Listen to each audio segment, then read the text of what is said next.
He is the man in town here who has his finger on the pulse in the burgeoning medical marijuana industry vis-a-vis the stocks that trade on the venture exchange, the Canadian Stock Exchange, the TSX, etc.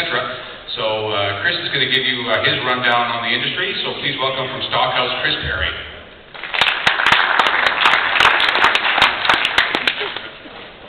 Hey everybody, thanks for coming out. This early time in the morning for people who may or may not smoke marijuana. So I've been covering this sector for about almost as long as anybody, which would be about 3 months. And in that time we've seen a lot of change. A lot of companies come and nearly go. We're likely to see a lot more companies either merge or disappear in the next coming year. So let's go from the start here. This is not the medical marijuana industry, if you believe the news releases that you see out there a lot. It's the exploration of opportunities in agriculture, biotech, finance, health, and mining. And please don't fault trade us while we figure out how to change your business. So what is agri-tech mining? Well, in Canada, over the last 3 months, around 40 Canadian companies have jumped into the medical marijuana game, a lot of them being shell companies previously, or grey market companies, that is those who were growing under the old system or even not under the old system. And a lot of mining companies who haven't done a lot of mining lately have decided that maybe medical marijuana is a good way to continue drawing a CEO's salary. As a result, about 300 or so brokers around town have been pushing through barbed wire fences, talking to biker clubs and trying to figure out how they can get a deal together that's not going to get their Chinese clients thrown in prison. And I've been quietly chronicling this chaos in the best way I can possibly do so at Stockhouse.com. So this is how it all started out for me anyway. A press release for Satori Resources where they said they were getting into the, well, you can kind of read it yourself. They were getting into every business except mining while still being in mining. What they really wanted to do though, and they had this plan I think for about a year previous because they had a ticker symbol of BUD and a name that's based after a Nepalese strain of marijuana, is they were long planning to get into the medical marijuana business, possibly because they have a mine in Flint where there used to be marijuana grown in mine shafts. This announcement started my interest in the business and started them on a bit of a trajectory into the share price, for which everybody else came along. Now it's this. Now this is the number of companies 3 months later who've decided to make the switch. Some of them were already in the business of making that switch beforehand, but a lot of them within a week or so had a business plan. Wow. And as you can understand, some of those business plans may not be so well thought out. No. So most of the weak converts have already won if all you're looking for is a way to move some paper. Not that these companies are in any way bad companies. These are actually 3 companies that I believe have a good business plan and have some management backing that might actually get them through the next 12 months. But they've had massive increases in share price based largely around them just being in this sector, but also maybe having a little bit to them. Other companies maybe have jumped up 100%, 200%, 500%. And this is why basically we're all here today. If it was just a quiet cottage industry that might make people's backs better, no one would really care that much. But with these sorts of share increases, you're finding even 20-year-olds are starting to invest in stocks for the first time. So is this all going to last? Not really. There will be an industry revolving around medical marijuana in this country, and people will be rich. But it won't be guys like this. It will more likely be guys like this. Not that I'm in the bag for debt or anything, but guys who are actually CEOs, people who actually have management experience, and who see this less as an opportunity to play gangster and more as an opportunity to build a potential multinational corporation, are the places where I think you need to spend your money. And that's basically what I'm going to talk about today. I've been to a lot of people who've been at conferences like the High Times conference recently, where there's a lot of people talking about how great marijuana is, and that's fine. I think we can all agree that there's probably a market for it. But how do you make the money? Right now, this market is a bubble. Online on Twitter, if you do a little digging, you can find massive online buying groups revolving just around weed stocks, 18,000 strong in some instances. When they decide a stock must be bought, the stock goes up significantly. If you happen to be on part of that train ride, then great. If you're on the other end of it, then you can see your money disappear very quickly. There's a lot of first-time investors. We're noticing in Stockhouse a lot of people who aren't of the traditional high-risk, high-reward investment bracket. starting to get involved in this thing, mostly because they want to say, I own a weed company, not because they necessarily look at long-term fundamentals. So, how can we figure out how to make money off marijuana now?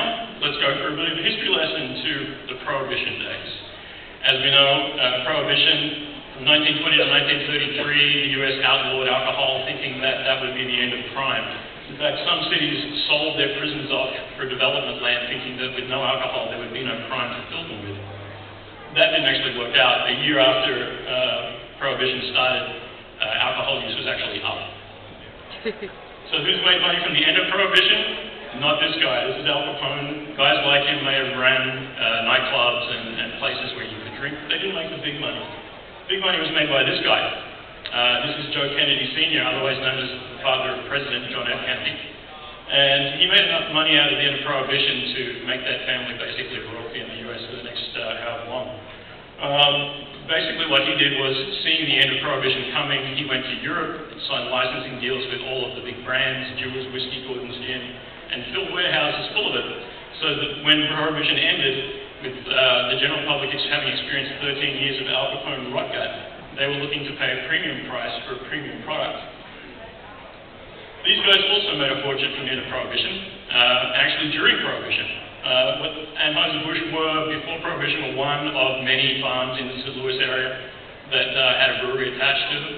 When Prohibition came in, those farms disappeared, those breweries disappeared, and what Anheuser-Busch did was they turned their product into a health drink, which they sold in pharmacies. And they turned it into a breakfast product and cooking yeast. And when all of their competitors went out of business, they snapped them up for next to nothing. And then when Prohibition ended, they had supply chain, they had distribution, and they had one of the few brands that was ready to go. So how does this apply to weed? Weed growth is an agricultural sector play. It's not a fast track to riches. Right now, there's already an oversupply of weed in this country and in the US. There's no one I know has any trouble getting weed, legally or otherwise. Now, with a legal industry jumping on top of an illegal industry, then you have a situation that's commonly seen as not necessarily a great commodity issue. You have to think that people who've made their living for the last 30 years growing illegal weed aren't going to suddenly sell insurance. They're going to find another way to stay in the market, either by legitimizing or by just sticking around and selling on street corners for cheaper than the legitimate side. But if I'm a Hells Angels biker, and I've been doing this for a while, it's pretty cheap to set up a basement suite with a couple of miles of alfoil and some hydroponic lights, and I can probably get someone to work it for me for free, because I'm a thug. But if I'm going to go legal, I need a pharmaceutical grade setup. I need to spend a lot of money on security. I need to have government regulation. I need to figure out local bylaws. I need to pay my taxes. I need to pay specialized people that know how to do this stuff. And then there comes the situation of where do I sell it? I saw recently a press release from Ross Rebagliati, the infamous Canadian weed head from the 80s Olympics. And he said he had 12 growers ready to make 1,000 kilograms of weed every month, and that they were going to sell 12,000 kilograms of weed a month, and it was going to be great. When the hell is he going to sell 12,000 kilograms of weed a month? Like, through what portal? Is he suddenly the Google of weed? Where do you take 12,000 kilograms of weed to? How do you store it? How do you transport it? Who's going to do it? How do you do a truckload of weed coming from Flin Flon to Toronto? Like, this is the stuff that nobody's really thinking about. They're just thinking, quick, get a license and then we'll print money. The companies that will really do well are the companies that have figured this out, the companies that are looking at vertical integration, the companies that are going to grow it because they can sell it, because they can process it into other products, because they have the market ready to go. And that's very few companies. So in other words, who's going to Starbucks up this industry? For mine, weed itself is at the highest point it's going to be for a long time. Weed is going to get cheaper because organized crime is not what we are doing here. There's no reason for a premium price on a product that is suddenly legal. And with companies setting up 800,000 square foot grow-ups, there's not going to be any shortage of base supply. In fact, I think there's going to be an oversupply the moment we start throwing things out the gate. You have to also remember that the customer base of this in Canada right now is not recreational, it's disability-based. So I don't know any people on disability who, A, are going to be able to negotiate their way around paying a premium price, and B, are going to do anything more than what they've already done, which is likely if they can, grow it on the premises. Health Canada is looking after this industry, but they're not in any way seeking to shape the industry to make sure everyone's doing okay from it. That's not their mandate. Their mandate is to make sure that the guys who are selling don't have leathers on, and the guys who are buying are doing so in a way that's taxable. So, which weed plants have potential? For mine, and do your own due diligence, because if anyone wants to sue me, they'll have a hard time getting anything on the journalist. Vertical integration is key. So companies like Abatis and Creative Edge have figured out that they don't want to have one portion of this business. They want to have pieces of many portions of this business. Roll-up plays. For Pure and Precious Metals, Dev's company, he said that he wants to go and get 80 dispensaries in the US out of the 800 that are out there and turn them into basically a franchise model. Clean up the process so that you know what you're buying, you know what it's going to cost, and you're not being served by someone in a tie-dye shirt. GW Pharma is engaged in a value-added play in the US where basically they're trying to cure cancer. There's not many industries where you can say we are actually curing cancer. That company's worth billions on the NASDAQ. The difference between them and most of the other companies here is they don't go around saying they're a weed company. They don't have a leafy logo. They're a biomed company. Retail players, Naturally Splendid is putting together products that they're going to distribute in stores, and you have to think that as long as it's not going to get anyone high, that they're going to be in Whole Foods, they're going to be in Safeway at some point.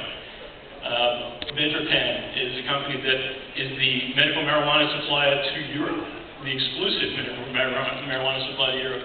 One must expect that they have a little bit of knowledge and experience that, say, Terra Firma Resources doesn't have. Weed support industries is going to be a big deal. Why buy the drill when you can buy the mill? NextGen has got that covered right now. We're putting on this conference. They're also setting up a lab facility so that they can get a little piece of every gram that's sold by checking for quality control, for making sure that the companies are doing what they're supposed to do.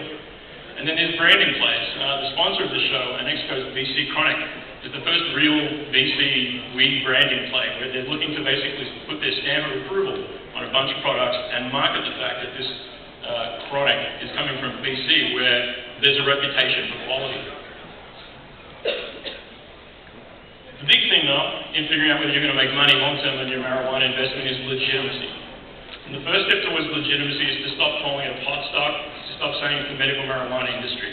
It's not the medical marijuana industry. It's agriculture, it's tech, it's health, it's retail, it's textiles if you're into hemp.